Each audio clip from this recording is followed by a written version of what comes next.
वर्तमान आधुनिक युग में इलेक्ट्रिसिटी हमारे जीवन का अभिन्न अंग बन गई है। जिस तरह से हमारे शरीर को चलाने के लिए ऑक्सीजन जरूरी है, कुछ उसी तरह से आज के समय में मानव जीवन बिजली पर निर्भर हो गया है। आज के समय में हम बिजली के बिना हमारे जीवन की कल्पना भी नहीं कर सकते। इलेक्ट्रिसिटी या बिजली विज्ञान का एक अद्भुत वरदान है जिसने मानव जीवन का रूप ही बदल दिया। जिस मोबाइल, टैब या लैपटॉप में आप यह वीडियो देख रहे हैं, उसे चार्ज करने के लिए भी बिजली की ही जरूरत होती है। हमारे घरों में TV, fridge, washing machine, press, air conditioners, रोशनी के लिए बल्ब, ट्यूबलाइट, एलईडी, ऑफिस में चलने वाले कंप्यूटर्स, मशीन्स और पब्लिक ट्रांसपोर्ट के लिए ट्रेन आदि इलेक्ट्रिसिटी से ही चलते हैं। आज हालात ये हैं कि एक दिन भी बिजली ना रहे तो लाखों करोड़ों का नुकसान देश को उठाना पड़ सकता है। बिजली कैसे बनती है, कोयले से बिजली का उत्पादन कैसे होता है,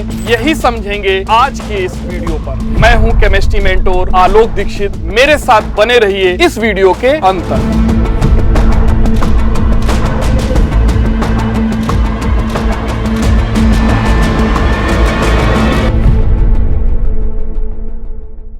पूरे वर्ल्ड में जितनी इलेक्ट्रिसिटी बनती है उसका 40% अकेले कोयले से थर्मल पावर प्लांट में बनाया जाता है। बाकी की बिजली hydro power plant, solar power plant, wind power plant या न्यूक्लियर पावर प्लांट से बनाई जाती है। थर्मल पावर प्लांट में बिजली बनाने के लिए बहुत ज्यादा मात्रा में कोयले की जरूरत होती है, जो कि कोल माइन से निकाला जाता है। 500 मेगावाट पावर की इलेक्ट्रिसिटी बनाने के लिए लगभग 250 टन कोयले का प्रतिदिन कंबसन होता है। मींस 250 टन कोयला प्रतिदिन जलाना पड़ता है। थर्मल पावर प्लांट में लगभग 15 लाख टन कोयले को स्टोर करके रखा जाता है। कोल माइन से कोल निकालकर रेलवे ट्रांसपोर्ट के द्वारा पावर प्लांट्स में भेजा जाता है। ये पावर प्लांट्स 3-4 किलोमीटर एरिया में फैले होते हैं, जिसका आधे से ज्यादा पार्ट तो कोयले को स्टोर करने में ही यूज हो जाता है। यहाँ पर बड़ी बड़ी मशीन से कोयले को पीसकर पाउडर में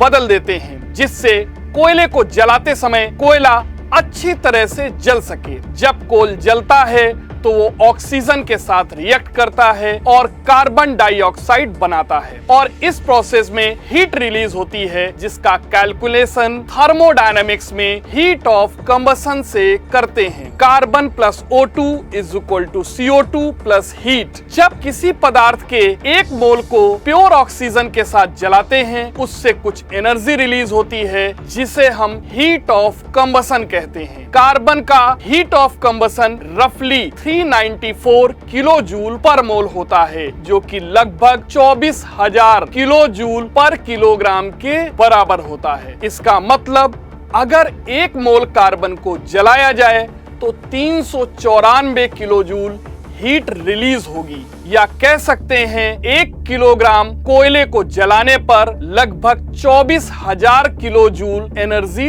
रिलीज होती है। यह एनर्जी टरबाइन्स को चलाने के लिए यूज की जाती है। यदि हीट ऑफ कंबसन दिया हो तो रिलीज होने वाली हीट का कैलकुलेशन इस फार्मूले से करेंगे। Free heat is equal two moles of substance into heat of combustion. Heat of combustion पर बेस्ड क्वेश्चंस नीट एग्जाम में अक्सर पूछा जाता है, जैसा कि नीट 2022 में पूछा गया ये क्वेश्चन। तो अभी जो फार्मूला बताया उसकी हेल्प से इस क्वेश्चन का आंसर निकालकर कमेंट बॉक्स में जरूर रिप्लाई करिएगा। तो बात करते हैं आगे की। पावर प्लांट में कोल को फर्नेस में जलाया जाता है, जिससे हीट रिलीज होती है। वही हीट पानी को गर्म करने के लिए यूज होती है, जिससे पानी स्टीम में कन्वर्ट होता है। ये स्टीम बहुत ज्यादा प्रेशर में होती है, और ये प्रेशर एक टरबाइन को घुमाने में मदद करता है, जिससे मैकेनिकल एनर्जी जनरेट होती है। अब ये मैकेनिकल एनर्जी टरबाइन से कनेक्टेड एक जनरेटर तक पहुंचती है। जनरेटर में एक मैग्नेटिक फील्ड होता है। जब टरबाइन स्पिन करती है तो ये मैग्नेटिक फील्ड भी मूव करने लगता है, जिससे इलेक्ट्रिकल करंट जनरेट होती है। मींस हमारी बिजली बनती है, जिसे पावर ग्रिड और ट्रांसफार्मर्स के माध्यम से घरों तक पहुंचा दिया जाता है, जहां हम इस इलेक्ट्रिसिटी का use light, fan, AC, refrigerator और दूसरे इलेक्ट्रिकल अप्लायंसेस को चलाने में करते हैं। अगर आपको ये वीडियो पसंद आया है तो कमेंट्स में जरूर बताइएगा। तो मिलते हैं नेक्स्ट वीडियो पर। Thank you for watching.